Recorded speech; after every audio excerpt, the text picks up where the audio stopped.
Good evening student, welcome back to our channel Pragati NCERT tutorial में। कैसे हैं आप सब लोग? आई होप कि आप सब लोग बहुत अच्छे होंगे, मस्त होंगे, स्वस्थ होंगे, अपनी पढ़ाई अच्छे से कर रहे होंगे। तो आज हम करने वाले हैं ज्योग्राफी का सेकंड चैप्टर अक्षांश एवं देशांतर। इससे पहले हमने सौरमंडल में पृथ्वी वाला चैप्टर जो फर्स्ट है वो हमने कर लिया है। प्लेलिस्ट में मैंने प्लेलिस्ट बना रखी है, आप जाके देख सकते हैं, ठीक है। और हिस्ट्री जो है हमारी कंप्लीट हो चुकी है। आज हम सेकंड चैप्टर करने वाले हैं अक्षांश एवं देशांतर। तो चलिए शुरू करते हैं। फर्स्ट क्वेश्चन है हमारा, विषुवत वृत्त के संदर्भ में नीचे दी गई कथनों पर विचार कीजिए। फर्स्ट है, विषुवत वृत्त 0 अक्षांश को प्रदर्शित करता है। तो विषुवत वृत्त क्या है? ये एक सेकेंड, ये हमारी पृथ्वी है। तो जो पृथ्वी को 2 बराबर भागों में बांटता है उसको विषुवत वृत्त कहते हैं, इक्वेटर लाइन कहा जाता है। तो इस ये जो है 0 डिग्री को, जो 0 डिग्री अक्षांश है उसको प्रदर्शित करता है। ऊपर वाले भाग को उत्तरी गोलार्ध और नीचे वाले भाग को दक्षिणी गोलार्ध कहा जाता है, नॉर्थ हेमिस्फीयर और सदर्न हेमिस्फीयर, ठीक है। चलिए सेकंड क्या है, विषुवत वृत्त का प्रत्येक बिंदु दोनों ध्रुवों के समान दूरी पर होता है। थर्ड है, विषुवत वृत्त से उत्तर या दक्षिण की कोणीय दूरी की माप को देशांतर कहा जाता है। तो ऑप्शन ए हमारा सही हो जाएगा, ऑप्शन ए हमारा सही हो जाएगा। ए और 1 और 2 दोनों बातें सही हैं, थर्ड वाली गलत हो जाएगी हमारी, ठीक है। तो ऑप्शन ए हमारा आंसर हो जाएगा। तो चलिए व्याख्या देख लेंगे। केवल 1 और 2 सही है। विषुवत वृत्त से उत्तर या दक्षिणी की कोणीय दूरी की माप को अक्षांश कहा जाता है, ना कि देशांतर। उसमें बोला गया है कि देशांतर कहते हैं, ठीक है। तो क्या कहा जाता है? अक्षांश कहते हैं। इसे विषुवत वृत्त से दोनों ध्रुवों की ओर अंशों में मापा जाता है। विषुवत वृत्त से ध्रुवों तक स्थित सभी समानांतर वृत्तों को अक्षांश रेखा कहा जाता है। विषुवत वृत्त एक काल्पनिक रेखा है जो पृथ्वी को 2 बराबर भागों में बांटती है। जैसा कि मैंने बताया, ये हमारी पृथ्वी है, ठीक है। जो ये बीच की लाइन है इसको विषुवत वृत्त कहा जाता है। ये हमारी पृथ्वी को 2 बराबर भागों में बांटती है। ऊपर वाले को नॉर्दर्न हेमिस्फीयर और नीचे वाले को सदर्न हेमिस्फीयर कहा जाता है, ठीक है। और इसकी जो ये प्रत्येक लाइन है जो एक सर्कल बनाती है, इनको अक्षांश रेखाएं कहा जाता है। चलिए सेकंड क्वेश्चन देखेंगे। किन बिंदु को आधारभूत संदर्भ बिंदु कहा जाता है? आधारभूत संदर्भ बिंदु किसको कहा जाता है? जैसे ये हमारी पृथ्वी है, एक बार ऑप्शन देखेंगे, उत्तरी ध्रुव, दक्षिणी ध्रुव, उत्तरी एवं दक्षिणी ध्रुव दोनों को, या इनमें से कोई नहीं। तो जो उत्तरी ध्रुव है और दक्षिणी ध्रुव वाला जो बिंदु है, पॉइंट है, इनको आधारभूत संदर्भ बिंदु कहा जाता है। तो ऑप्शन सी हमारा आंसर हो जाएगा। व्याख्या देखेंगे। पृथ्वी की आकृति गोल है, इसलिए कोई किनारा नहीं है जहाँ से कोई दूरी मापी जा सके, किंतु फिर भी पृथ्वी पर 2 बिंदु उत्तरी ध्रुव और दक्षिणी ध्रुव निश्चित हैं और इसीलिए इन्हें आधारभूत संदर्भ बिंदु कहा जाता है। थर्ड क्वेश्चन है हमारा, नीचे दिए गए युग्मों में से कौन से सही सुमेलित नहीं है? ठीक है, ये नहीं वाला हम ध्यान रखेंगे, अंडरलाइन कर लेंगे। कर्क रेखा एवं मकर रेखा के बीच का क्षेत्र उष्णकटिबंधीय है। कर्क रेखा एवं उत्तर ध्रुव वृत्त के बीच का क्षेत्र शीतकटिबंधीय है। दक्षिणी ध्रुव वृत्त एवं दक्षिणी ध्रुव के बीच का क्षेत्र शीतोष्ण कटिबंधीय है। तो ऑप्शन बी हमारा आंसर हो जाएगा। एक second, option B option B हमारा आंसर हो जाएगा। दूसरा और तीसरा जो है वो सुमेलित नहीं है, सिर्फ एक वाला जो है ठीक है, ठीक है। कैसे ठीक है? जैसे ये हमारी पृथ्वी है, इसमें क्या बोला गया है? कर्क रेखा एवं मकर रेखा के बीच का क्षेत्र जो है उष्णकटिबंधीय कहलाता है। तो ये हमारी इक्वेटर हो गई जो पृथ्वी को 2 बराबर भागों में बांटती है। ऊपर वाले को नॉर्दर्न हेमिस्फीयर, नीचे वाले को सदर्न हेमिस्फीयर, अर्थात उत्तरी गोलार्ध और दक्षिणी गोलार्ध, ठीक है। और इसके ऊपर जो है ये है हमारी कर्क रेखा और नीचे है ये है हमारी मकर रेखा। जो इसके बीच वाला जो ये एरिया है, ये क्या है? उष्णकटिबंधीय कहलाता है। क्यों कहलाता है? क्योंकि यहाँ पे एक दिन में एक बार सूर्य की किरणें सीधी जो है इक्वेटर पर पड़ती हैं, ठीक है। चलिए एक बार व्याख्या देख लेंगे। कर्क रेखा एवं मकर रेखा के बीच सभी अक्षांश पर सूर्य वर्ष में एक बार दोपहर वर्ष में होता है, ठीक है। एक बार दोपहर में सिर के ऊपर होता है, इसलिए इस क्षेत्र में सबसे अधिक ऊष्मा प्राप्त होती है तथा इसे उष्णकटिबंधीय कहा जाता है। ध्रुव की तरफ सूर्य की जो किरणें हैं वो तिरछी हो जाती हैं। इस प्रकार उत्तरी गोलार्ध में कर्क रेखा एवं उत्तरी ध्रुववर्त तथा दक्षिणी गोलार्ध में मकर रेखा एवं दक्षिणी ध्रुववर्त के बीच वाला क्षेत्र तापमान मध्यम होता है, इसलिए इन्हें शीतोष्णकटिबंध कहा जाता है।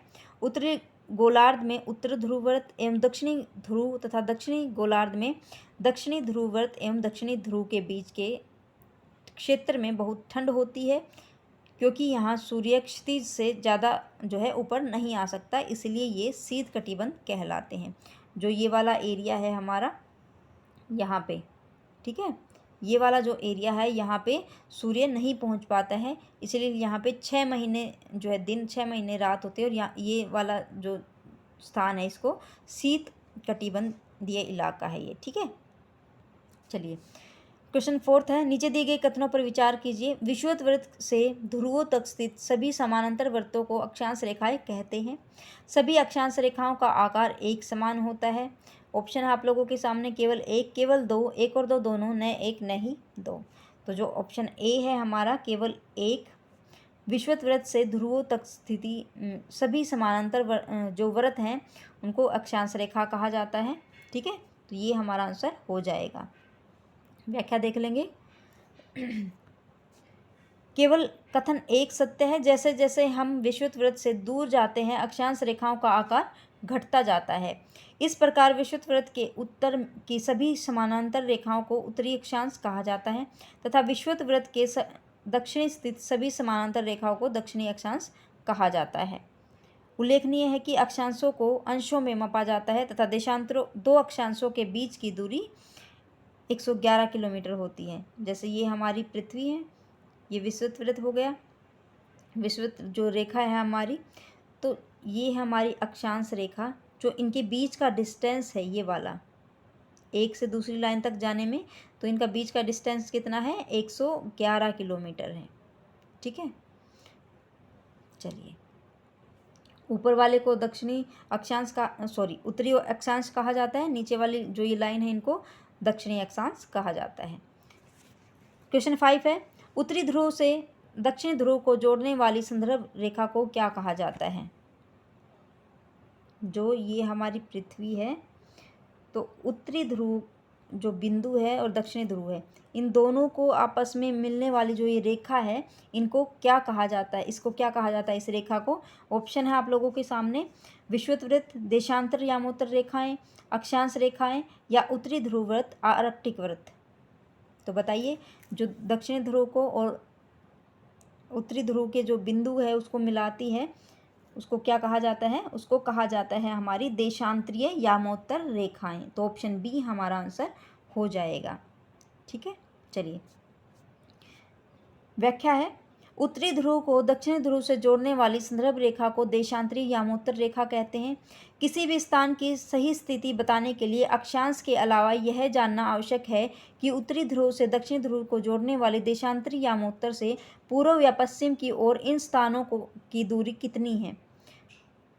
ध्यातव्य है कि देशांतरों को अंशों में मापा जाता है, तो जो देशांतर है उनको किस में मापा जाता है, अंशों में मापा जाता है तथा विषुवत रेखा पर दो देशांतरों के बीच की दूरी 111.321 किलोमीटर होती है और यह ध्रुवों से के तरफ जो है क्रम से घटती जाती है। देखिए, जैसे ये हमारी पृथ्वी है, ये यामोत्तर रेखा है जो उत्तरी बिंदु को दक्षिणी वृत्त को मिलाती है, आपस में ध्रुव को आपस में जोड़ती है।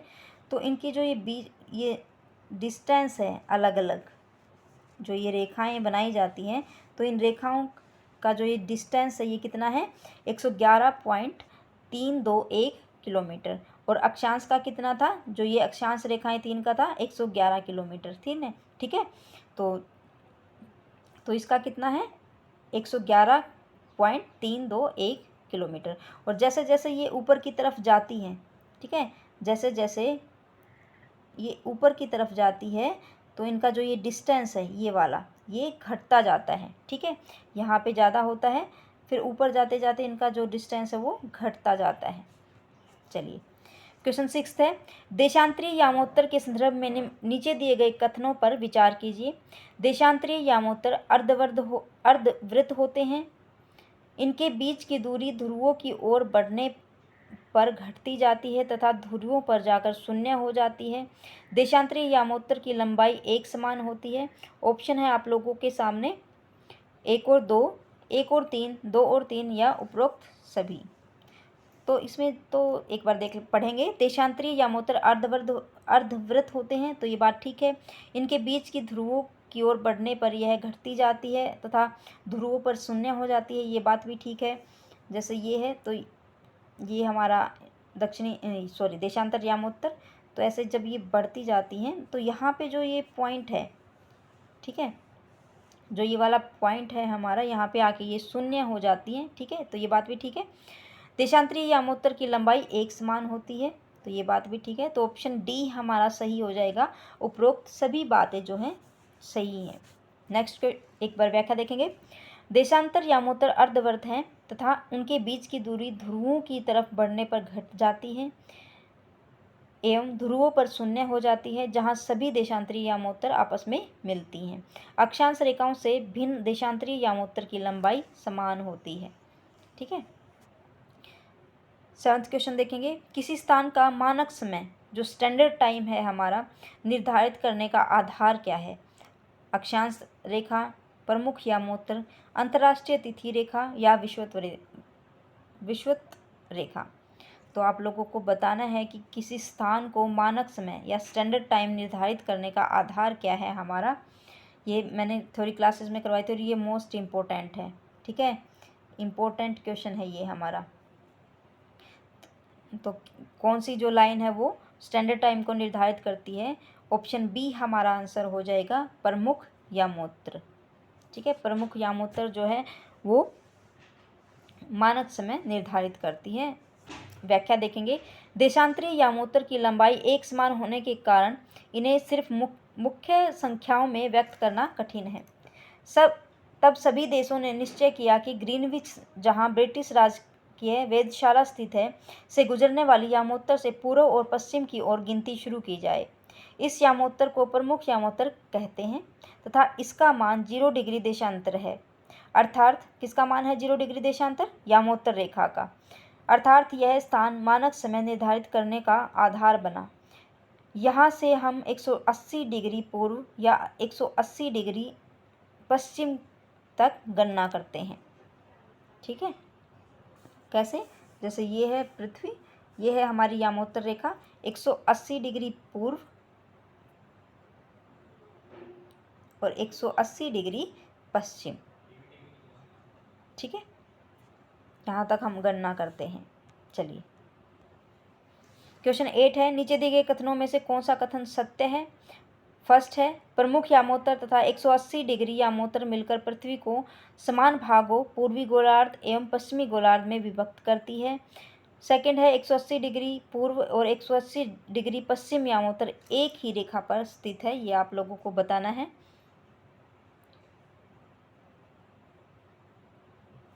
तो ऑप्शन बी हमारा, ऑप्शन सी हमारा आंसर हो जाएगा। दोनों ही बातें जो हैं हमारी सही हैं। प्रमुख यामोत्तर तथा 180 डिग्री यामोत्तर मिलकर पृथ्वी को दो समान भागों जो है पूर्वी गोलार्ध और पश्चिमी गोलार्ध में विभक्त करती है, ये इधर वाली, ठीक है, दो भागों में इसको बांट दिया। ये हो गया हमारा पूर्वी गोलार्ध और ये हो गया पश्चिमी गोलार्ध। सेकंड क्या है, 180 डिग्री पूर्व और 180 डिग्री पश्चिम यामोत्तर एक ही रेखा पर स्थित है, जो है ये वाली रेखा, ठीक है। चलिए एक और दो दोनों सही है, तो ऑप्शन सी हमारा आंसर हो जाएगा। व्याख्या देखेंगे। प्रमुख यामोत्तर तथा 180 डिग्री यामोत्तर मिलकर पृथ्वी को दो समान भागों पूर्वी गोलार्ध और पश्चिमी गोलार्ध में विभक्त करती है, बांटती है। इसलिए किसी स्थान के देशांतर के आगे पूर्व के लिए अक्षर पू तथा पश्चिम के लिए अक्षर प का उपयोग होता है। 180 डिग्री पूर्व और 180 डिग्री पश्चिम यामोत्तर एक ही रेखा पर स्थित है तथा 180 डिग्री देशांतर को अंतर्राष्ट्रीय तिथि रेखा इंटरनेशनल डेट लाइन के नाम से जाना जाता है। किसके नाम से जाना जाता है? अंतर्राष्ट्रीय तिथि रेखा या इंटरनेशनल डेट टाइम। ठीक है, चलिए क्वेश्चन 9 है। नीचे दिए गए कथन एवं कारण पर विचार कीजिए। कथन क्या है? ग्रीनविच से पूर्व के स्थानों का समय ग्रीनविच समय से आगे होता है तथा पश्चिम के स्थानों का समय पीछे होता है। कारण क्या है? पृथ्वी अपने काल्पनिक अक्ष पर पूर्व से पश्चिम की ओर घूमती है, इसीलिए क्या वो ऐसा होता है? तो ऑप्शन सी आई थिंक हमारा होगा। ऑप्शन सी हमारा है। कथन सही है लेकिन उसका जो कारण है वो गलत है। जो ये बात है कि ग्रीनविच से पूर्व के स्थानों का समय ग्रीनविच समय से आगे होता है तथा पश्चिम के स्थानों का समय पीछे होता है, ये बात ठीक है, लेकिन इसीलिए नहीं है क्योंकि पृथ्वी अपने काल्पनिक अक्ष पर पूर्व से पश्चिम की ओर घूमती है, ये पश्चिम से पूर्व की ओर घूमती है, ये बात ठीक है, लेकिन फिर भी ये इसकी जो है व्याख्या नहीं करता है। तो ऑप्शन सी हमारा ठीक है। कथन सही है लेकिन कारण गलत है। देखेंगे, पृथ्वी अपने काल्पनिक अक्ष पर पश्चिम से पूर्व की ओर चक्कर लगाती है। ये जो ये वाला पिछले साल जो है जुलाई में भी पूछा गया था और दिसंबर में भी कि पृथ्वी कैसे चक्कर लगाती है? पश्चिम से पूर्व की ओर। ठीक है, अतः वे एक बार ये मेरा जल्दबाजी में दिमाग में सही आया था आंसर, लेकिन जल्दबाजी में जो है उसका गलत आंसर मैं जो है गोला सर्कल करके आ गई थी। तो ये चीज़ें आप लोग ध्यान रखिएगा, कोई जल्दबाजी नहीं करनी, आराम से अपना जो है उसमें फील करके आइएगा। तो पश्चिम से पूर्व की ओर चक्कर लगाती हैं, अतः वे स्थान जो ग्रीनविच के पूर्व में है उनका समय ग्रीनविच से आगे होता है जो पश्चिम में है। ठीक है, जो पश्चिम में है उनसे आगे होता है और पश्चिम में है उनसे पीछे होता है। चलिए 10th है। पृथ्वी को अपने अक्ष में घूमने में कितना समय 1 डिग्री घूमने में कितना समय लगता है? जब पृथ्वी घूमती है अपने अक्ष पर तो उसको 1 डिग्री घूमने में कितना समय लगता है? 4 मिनट, 60 मिनट, 5 मिनट या 20 मिनट? तो पृथ्वी को अपने अक्ष पर घूमने में 4 मिनट का समय लगता है। तो ऑप्शन ए हमारा आंसर हो जाएगा। व्याख्या देखेंगे, पृथ्वी जो है अपने अक्ष पर 24 घंटे में 360 डिग्री घूमती है। चूँकि 24 घंटे में 360 घूमती है इसलिए 1 घंटे में 15 डिग्री वो घूमेगी। 1 घंटे में 60 मिनट होते हैं, 60 मिनट 15 डिग्री होती है। 1 डिग्री, अब ऐसे कर लेंगे, 60 15 चौके 60, तो 1 डिग्री में कितना हुआ? 4 मिनट। ठीक है, तो पृथ्वी को घूमने में 4 मिनट का समय लगता है। चलिए, यदि कोई स्थान ग्रीनविच से 20 डिग्री पूर्व में स्थित है तब ग्रीनविच और उस स्थान के समय में कितना अंतर होगा? 1 घंटा, 1 घंटा 20 मिनट, 1 घंटा 30 मिनट या एक समान समय होगा? तो कितना समय होगा? 1 घंटा 20 मिनट का। ऑप्शन बी हमारा आंसर हो जाएगा। देखेंगे, 1 डिग्री में कितना घूमती है पृथ्वी? 4 मिनट। ठीक है, तो 20 डिग्री में कितना घूमेगी? 20 गुना 4, तो 20 चौका 80, तो 1 घंटे में कितना? 1 घंटे में 60 मिनट, तो 60 मिनट होती हैं, तो 60 मिनट का 1 घंटा और बाकी बच गई 20 मिनट, तो 1 घंटा 20 मिनट। अर्थात अगर ग्रीनविच में 12 बजे होंगे तब उस स्थान पर 1:20 रहे होंगे। ठीक है, चलिए नेक्स्ट क्वेश्चन है, भारत के किस यामोत्तर देशांतर रेखा को भारत का स्थानीय समय माना जाता है? तो 82 डिग्री जो है हमारा ऑप्शन ए पूर्व। ठीक है, तो ऑप्शन ए हमारा आंसर हो जाएगा। देखेंगे, भारत से गुजरात के द्वारका तथा असम के डिब्रूगढ़ के स्थानीय समय में लगभग 2 घंटे का अंतर होता है, इसलिए यह आवश्यक है कि देश के मध्य भाग से होकर गुजरने वाली किसी यामोत्तर के स्थानीय समय को देश का मानक समय माना जाए। भारत में 82.5 पूर्व को मानक जो है वो लाइन जो है उसको मानक यामोत्तर माना गया है, जो इलाहाबाद से नैनी के पास होकर गुजरता है। ठीक है, कहाँ से गुजरता है? इलाहाबाद के नैनी के पास से होकर। 13th है, भारत के मानक समय एवं ग्रीनविच के मानक समय में कितना अंतर है? 5 घंटा 30 मिनट आगे, 5 घंटा 30 मिनट पीछे, 6 घंटे 30 मिनट आगे या 4 घंटा 30 मिनट पीछे। तो ऑप्शन ए हमारा आंसर हो जाएगा 5 घंटा 30 मिनट आगे जो है भारत के मानक समय एवं ग्रीनविच के मानक समय में अंतर पाया जाता है। तो चलिए स्टूडेंट, ये थी एक वीडियो, छोटी सी वीडियो आप लोगों के सामने। अगर आपको वीडियो अच्छी लगे वीडियो को लाइक करिएगा, चैनल को सब्सक्राइब करिए, बेल आइकन को प्रेस करिए और अपने दोस्तों में शेयर जरूर करिए। तो चलिए मिलते हैं हम अपनी नेक्स्ट वीडियो में। Thanks for watching.